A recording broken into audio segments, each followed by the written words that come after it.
Wild card म्हणून आता राखी या घरात गेली आणि ती धुमाकूळ घालते. सो तिचा गेम प्लॅन तुला किती आवडतोय खरं खरं? गेम प्लॅन तर आहे, खूप इंटरेस्टिंग आहे and I love her as a personality. जसं पण जे पण काही करते it's just so brave of her. Honestly मला वाटतं की ती एकच राखी असू शकते, नो बडी कॅन कॉपी हर.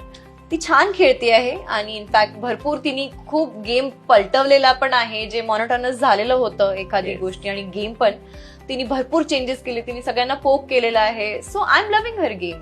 म्हणजे तू बिग बॉस फॉलो करते? हो पूर्ण. कोण आवडतं या घरात? आवडतात तर मला असं वाटतं सिच्युएशन अकॉर्डिंग सगळे बदलत जातात. माझं असं कोणी पर्सनल असं फेवरेट नाहीच आहे घरामध्ये. पण असं जर विचारलं, जर ऑडियन्स पॉईंट ऑफ व्ह्यूनी, मला दीपाली ताईला, कारण मी ओळखते तर तिच्यासाठी एक सॉफ्ट कॉर्नर आहे. आता आतमध्ये गेल्यानंतर बघूया की काय सिच्युएशन्स येतात. That doesn't mean that I will follow her, किंवा मग असं आतमध्ये गेल्यानंतर माझा एकटीचा गेम राहणार आहे. त्याच्या व्यतिरिक्त मला राकेश बापट पण आहेत आणि तन्वी पण स्ट्रॉंग आहे आणि अशा आहेत अजून. म्हणजे सिच्युएशनच्या अकॉर्डिंग असते. मला हे तिघे थोडं वाटतात की ते चांगले खेळतात.